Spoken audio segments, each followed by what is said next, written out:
Guys, welcome back to the my new video guys and my YouTube channel guys. Today friend we are going to talk about guys Infinix phone guys battery saver setting, and today video title is guys how can we enable and how can we use guys Infinix phone power saving mode. Friends, you want to enable guys your power saving mode, so how can you enable and how can you use in your Infinix phone? Today I will show you, I will tell you guys. So first of all guys, we will on guys our phone setting guys. After on phone setting guys, you can see this tower setting friends. So how can we enable ultra power saving mode guys?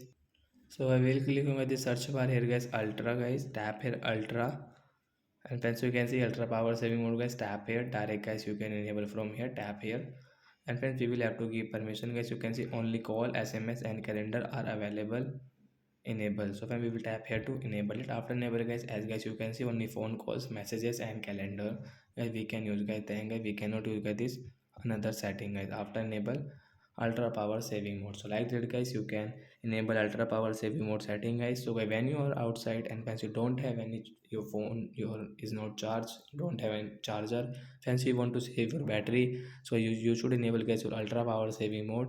Then guys you can save, and guys when you will reach home guys you can charge your phone. So bye bye friends, thanks for watching.